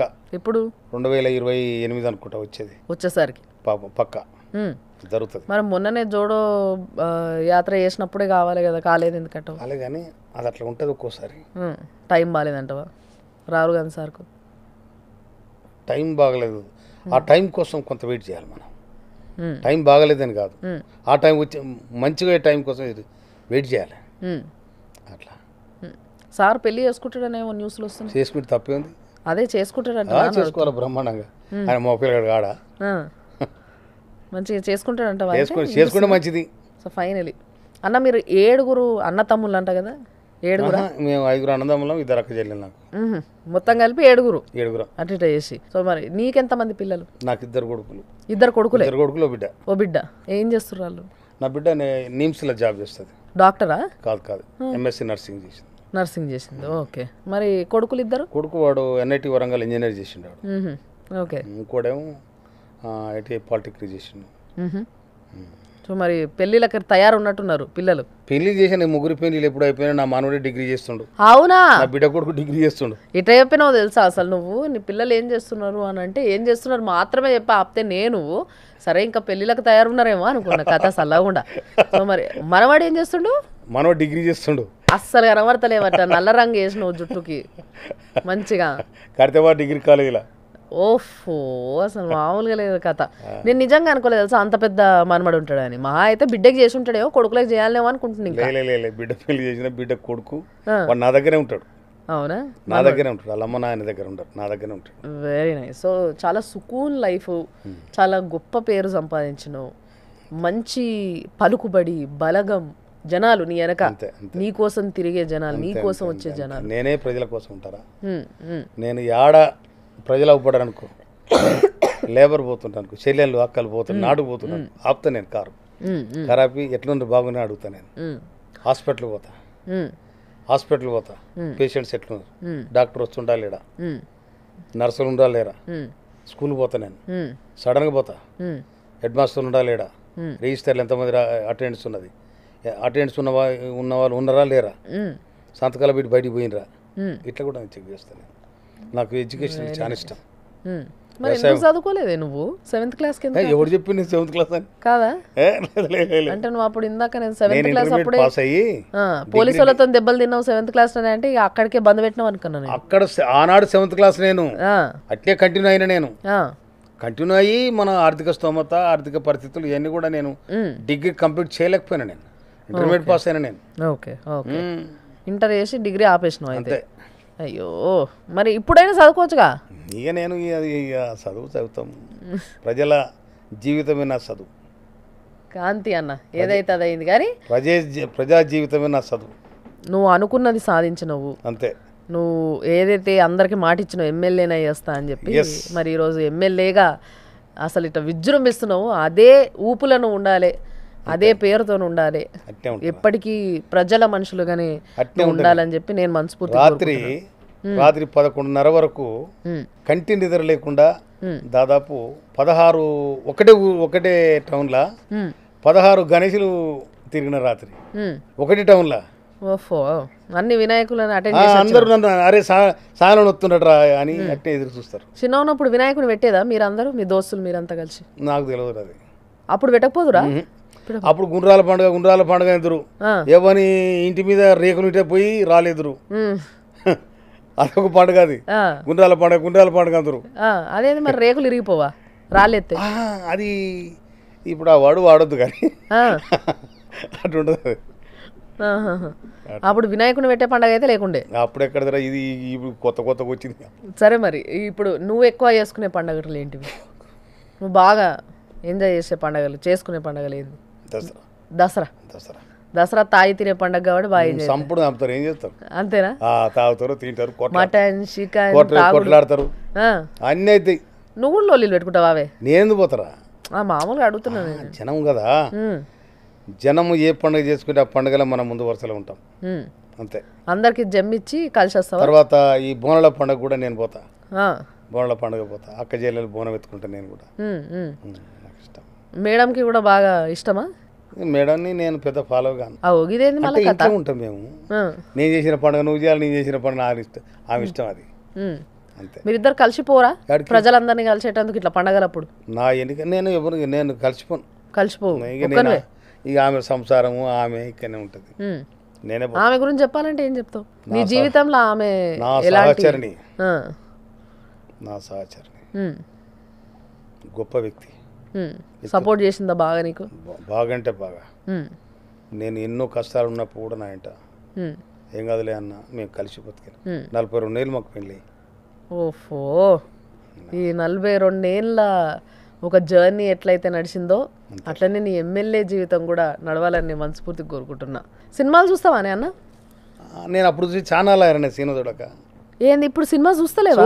ఇప్పుడు వచ్చిన కల్కి సినిమా కల్కి నాకు అదే నేను ఆ సినిమాలు తీసేంత టైం కూడా నాకు లేదు.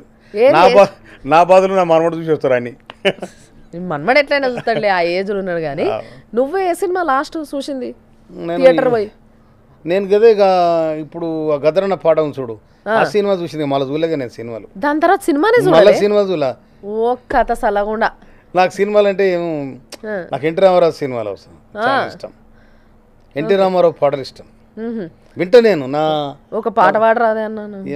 వచ్చును ఇట్లా మా కోసం సుమన్ టీవీ ప్రేక్షకుల కోసం ఒక పాట పాడరా? ఏం పాడతారా? ఎందుకంటే పాటకు పల్లవి కానీ చరణం కానీ అది మనం కరెక్ట్గా పాడితేనే ప్రజలు ఇవాళ కోట్లాది మంది ఈ టీవీని చూస్తారు, ఏది ఛానల్ చూస్తారు.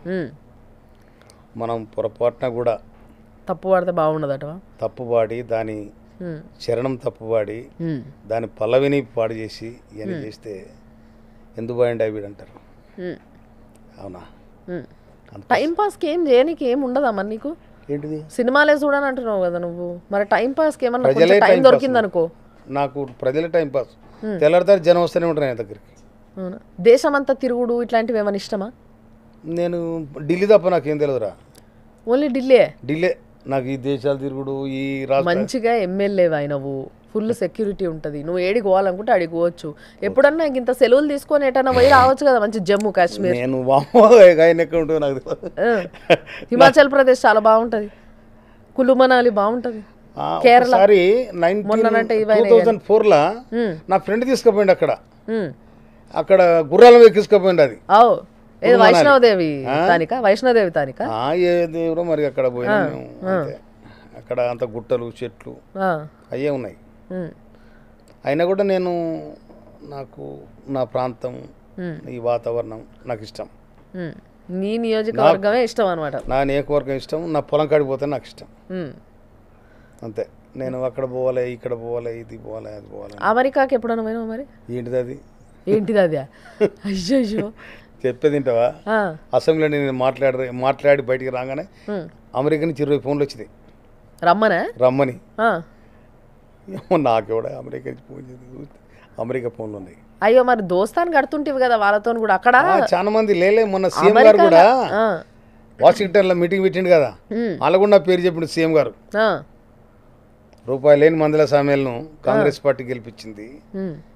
అది కాంగ్రెస్ పార్టీకి ఉన్న బడుగు బలహీన వర్గాల పైన ఉన్న ఆత్మీయత అని చెప్పి సీఎం గారు అమెరికా అగ్రరాజ్యంలో చెప్పిండు నా పేరు. మరి పోనుంటివి కదా నువ్వు కూడా. రమ్మంటారు కాలిఫోర్నియా అక్కడ కమిషనర్. అమెరికాలో తెలంగాణ అంటే ఎంత ఇష్టం ఉంటుంది తెలుసా వాళ్ళకి. మన తెలంగాణ వాళ్ళు ఉంటారు, ఆంధ్ర వాళ్ళు ఉంటారు, అందరు ఉంటారు. కానీ ఫస్ట్ తెలుగు వాళ్ళు అంటేనే చాలా ఇష్టం ఉంటుంది వాళ్ళకి. మళ్ళీ మీకెళ్ళి తెలంగాణ వాళ్ళకి ఇంకా తెలంగాణ వాళ్ళు వస్తుర్రు అంటే అసలు ఇక నువ్వైనావంటే ఇక చాలా మంది అంటారు, దుమ్ములు చెప్తారు కదా. నువ్వు రాబోయానికి వచ్చే మంది అభిమానులు అమెరికాలో అంటారు. కాలిఫోర్నియా కమిషనర్ ఉంటాడు మా తిరుమలగిరి పటేలే సార్. నా దగ్గరకు వచ్చి ఆయన అమెరికా నుంచి ఇక్కడికి వచ్చి తిరుమలగిరి నా క్యాంప్ ఆఫీస్ ఉంటే ఆడికి వచ్చి వెతుకుంటా ఎవరు మీరు అంటే, నేను ఇట్లా సంగతి వేరేనే, అది రెడ్డిని, నేను ఇట్లా సంగతి కాలిఫోర్నియా నేను కమిషనర్ను అన్నాడు. నువ్వే కమిషనర్ అక్కడ పోయింది నేను అంటే అక్కడ గవర్నమెంట్. ఈసారి బతుకమ్మ ఇవన్నీ ఈవెంట్స్ ఉన్నప్పుడు వెళ్తారు మరి, పోతావా? చెన్నై పోతా నేను. చెన్నైలో ఒక 20,000 మంది ఉంటారు మనోళ్ళు. ఆ చెన్నై వాళ్ళు వచ్చి నాకు చెప్పిపోయింది, అన్న రావాలి తప్పుకుంటాను బతుకమ్మ సెలబ్రేషన్. నేను 2 సార్లు పోయినప్పుడు, నేను చైర్మన్ ఉన్నప్పుడు 2 సార్లు పోయినా నేను చెన్నైకి. పోయి బతుకమ్మ సెలబ్రేషన్లో పాల్గొన్నా నేను. వాళ్ళు కూడా చాలా సంతోషపడ్డారు. నా తుంగతుర్తి నియోజకవర్గం నుంచే దాదాపు ఒక 6-7 మంది ఉంటారు అక్కడ. ఓహో, అందుకోసం నేను పోయినా. ఈసారి కూడా పోతాను. పనులు చేసుకునేటందుకు పోయి ఉన్నారేమో. పనులు చేసుకుంటానికి చెన్నైలో ఎక్కువ బంగారం వ్యాపారం చేస్తారు. అక్కడ బంగారం కొట్లలో పనిచేస్తారు వాళ్ళు, షాపులలో ఎక్కువ పనిచేస్తారు. వాళ్ళందరినీ కలిసి వస్తావు అయితే ఈసారి పండుగ పోయి. మొత్తం మీద మంచి జర్నీ, చాలా మంచి లైఫ్. నువ్వు ఎప్పుడు ఇట్లనే హాయిగా సంతోషంగా ఉండాలని ఉంటుంది. నాకు కష్టం వచ్చినా కూడా అదరని బెదరని. ఏడవలే ఎప్పుడు నువ్వు జీవితంలో ఎప్పుడు ఏడవలే? నాకు నిన్న ఒక కంట నీరు గారింది నాకు. ఎందుకు? క్రాస్ అని ఒక సంస్థ ఉండే, cross comprehensive rural operation service society, NGO, అది నాన్ గవర్నమెంట్ ఆర్గనైజేషన్. ఆ సంస్థలో నేను పనిచేసిన 1977 నుండి 2096 వరకు పనిచేసిన. అయితే ఆ సంస్థకున్న జాగను గవర్నమెంట్ జూనియర్ కాలేజ్కి ఇచ్చేసింది. అయితే ఆ జూనియర్ కాలేజ్కి నిన్న నాకు చీఫ్ గెస్ట్ పిలిచిరాడు. ఓకే. ఆడ ఉన్నోళ్ళందరూ కూడా నువ్వు క్రాస్లో పనిచేస్తే ఇదే స్థలం సార్ అని చెప్పిండారు. ఆ క్రాస్లో నేను నైట్ స్కూల్ టీచర్గా చేస్తుంటే రాత్రిపడి పంతులు రోజుకు ₹1 ఇచ్చేవాళ్ళు. ఓహో. ఎవరికి చెప్పి నేను జీతగాళ్ళకు, చదువురానులకు, అడల్ట్స్ ఎవరైతే ఉన్నారో వాళ్ళకి చదువు చెప్తుంటే నేను, వాళ్ళకి చదువు చెప్పి వాళ్ళతో పనికి కూడా పోతుంటే నేను. కానీ నిన్న క్రాస్ సంస్థ అనగానే నేను కూడా నాకు పోతే కాలేజ్కే ఇచ్చారు కదా, ఆడ కూడా చదువుకుంటారు కదా, అందుకనే నాకు అట్లా అప్పుడు బాధ అయింది. మంచిగా అంటే సంతోషం అనిపించింది నాకు చాలా. సో ఇప్పుడు అంతకు మించి ఎప్పుడు జీవితంలో కళ్ళలో నీళ్ళు పెట్టుకున్నాడు? ఏదన్నా విషాదం అన్నప్పుడు నేను ఏడుస్తారా, విషాదం ఇది గిట్లా జరిగిపోయా, అయ్యో పాపం. మొన్న ఖమ్మం చూసినావు కదా ఎట్లా అయిపోయా, మొత్తం అంతా మునిగిపోయా. కబ్జా కూరల వరల చిక్కింది కాబట్టి ఖమ్మం ఆగమైంది. దాన్ని పని పడతారు రేవంత్ రెడ్డి గారు ఉమ్, ఖచ్చితంగా. ఖమ్మాన్ని శుభ్రం చేసే బాధ్యత పొంగులేటి గారు, మన తుమ్మల నాగేశ్వరరావు గారు, ఉమ్, బట్టి గారు వీళ్ళు తీసుకుంటారు. ఖచ్చితంగా ఖమ్మాన్ని ఖచ్చితంగా కడిగి పడేస్తారు. ఉమ్. చూడండి మీరు. చాలా చాలా తొందరగానే అది జరగాలని కోరుకుంటున్నాం. ఎందుకంటే పాపం అక్కడ అన్యం పుణ్యం తెలియని వాళ్ళు చాలా మంది కొట్టుకుపోయి మునిగిపోయి అసలు వాళ్ళ ఇంట్లో ఎక్కడున్నారో వాళ్ళు ఎక్కడున్నారో అన్న పరిస్థితికి పోయి చాలా అన్యాయం అయిపోయింది. సో దాంట్లో నుంచి బయటపడాలంటే నిజంగా నేను అన్నట్టుగా కొంచెం చూడాలి. ఖమ్మంని చాలా చాలా నష్టపోయింది ఖమ్మం. నిజంగా చెప్పాలంటే నాకు బాగా బాధ అనిపించింది ఏంటి అంటే, ఒక 5 సంవత్సరాల కింద నేను భద్రాచలం పోయినప్పుడు, చిన్న ఉన్నప్పుడు నేను పోయిన భద్రాచలం చాలా అందంగా ఉండేది. మెయింటెనెన్స్ లేక భద్రాచలం చాలా దారుణంగా అయిపోయింది. బాధ అనిపించింది నాకు కూడా. కాబట్టి ఖమ్మంని నిజంగా గవర్నమెంట్ కొంచెం పట్టించుకోవాలి, చూడాలి. పాపం అది బార్డర్లు ఉండేసరికి చాలా నెగ్లెక్ట్ చేసారు. అట్లా కాకుండా కొంచెం. ఖమ్మం చాలా అందమైన పట్టణం, చాలా సుందర నగరం అది. కానీ దాన్ని కబ్జా చేసుకొని ఆ నాలాల నీళ్ళు వెళ్ళిపోక ఆ ప్రజలుండే ఆ కాలనీలకు వచ్చి అంత ఆగమాగమయ్యి శిల్లంకొల్లమై చిందరవందర అయింది. అందుకోసమని దాన్ని ఎమ్మటే ముఖ్యమంత్రి గారు, అక్కడ ఉన్న స్థానిక మంత్రులు బ్రహ్మాండంగా, ఆ 3 మంత్రులు, బట్టి ఉప ముఖ్యమంత్రి గారు, పొంగులేటి గారు, తుమ్మల గారు చాలా ఇంట్రెస్ట్ తీసుకొని ఆ ప్రజలకు ఇంత అసౌకర్యం కలగకుండా జరిగిందో జరిగిపోయింది. మళ్ళీ జరగకుండా చాలా ప్లాన్ వేసి సీఎం గారు కూడా అక్కడ 2 రోజులు ఉండి రివ్యూ చేసి అక్కడ కూడా అంతా తీసుకొచ్చాను. తప్పకుండా వాళ్ళు కూడా జల్దీ కోలుకోవాలి, అందరూ మళ్ళీ నార్మల్గా జీవించాలనే కోరుకుందాం. థ్యాంక్ యూ అన్న, థ్యాంక్ యూ సో మచ్. చాలా మంచి టైం ఇచ్చారు. Thanks a lot. Thank you.